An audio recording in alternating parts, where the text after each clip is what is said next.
চাঁপাইনবাবগঞ্জে মসজিদে মাগরিবের নামাজ জামাতে পড়তে না পেরে ইমামের ছেলেকে পিটিয়েছেন চরবাগডাঙ্গা ইউনিয়ন আওয়ামী লীগের সভাপতি ওমর আলী। মঙ্গলবার মাগরিবের নামাজের পর সদর উপজেলার চরবাগডাঙ্গা ইউনিয়নের গিধনীপাড়া ওয়াক্তিয়া মসজিদে এ ঘটনা ঘটে। একটু 2 মিনিট হতে দেরি হয়েছে, যারা পিছিয়ে পড়েছিল তারাও নামাজ হয়তো 1 রাকাত পায়নি, কে হয়তো 2 রাকাত পায়নি, এই ধরনের দিয়ে তখন এই ওমর আলী কয়েছে, হ্যাঁ কেউ ওকে নামাজ পড়তে বললে, কে আজান দিতে বললে লোককে খাইতে দিবে না, কিছু করতে দিবে না, ও আজান দিলে কেন, নামাজ পড়াইলে কেন, এই কথা বলছে। আমি কোনো কথা দোষের চালাচুরি করলো না, কিছু করিনি। ও বাড়ি চলে গেল, ওই গাটাকে বাড়ি চলে গেল।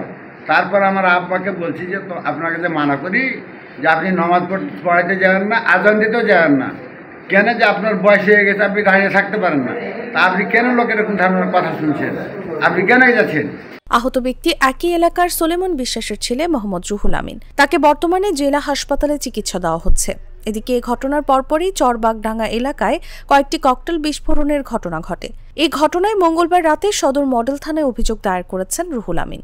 তুমি আজান দিলে কি ছেলে আজান দিলে তো নামাজ কি ছেলে শুরু করলে, মানুষকে খাইতে দিবে না, এই দিবে না সেই দিবে না করে চিল্লে চাচ্ছে, কিন্তু বাড়ি চলে হলো।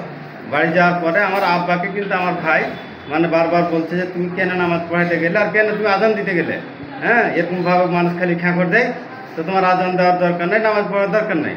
আমার ভাই কিন্তু আমার আব্বাকে এগুলো বলতেছে, আর ও গলি থেকে বাড়ি গেছে মনে, আর বাড়ি থেকে এই শব্দটা পাওয়া মাত্রই ওই বাড়িতে হাইসা ছিল আর হাতে হাইসা নিয়ে এসে আমার ভাইয়ের এরকম করে মুখকে ধরিয়া করে টুটিতে ধরে হাইসা ধরে দিয়েছে, বুঝতে পেরেছি। আমরা তো নামাজ পড়ে আগে চলে এসেছি বাড়ি, আর আমার ভাই যে একাই ছিল ওর নিজস্ব বাড়িতে গলিতে একবারে। কে মারল? এটা ওমর চেয়ারম্যান। তারপরও তো আর ছোট ভাই ছিল, ওর বেটা ছিল, আর ওর বড় ভাই ছিল, ওরা সবাই মিলে তখন একত্রিত হয়ে তখন এরকমভাবে অন্যায়টা করে দিয়েছে।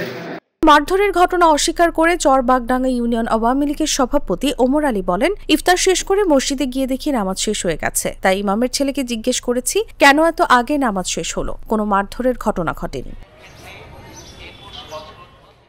সদর মডেল থানার ভারপ্রাপ্ত কর্মকর্তা মোহাম্মদ মতিউর রহমান বলেন, ওমর আলীর এক ইমামের ছেলেকে মারধরের ঘটনাটা শুনেছি, দ্রুত তদন্ত করে ব্যবস্থা নেওয়া হবে।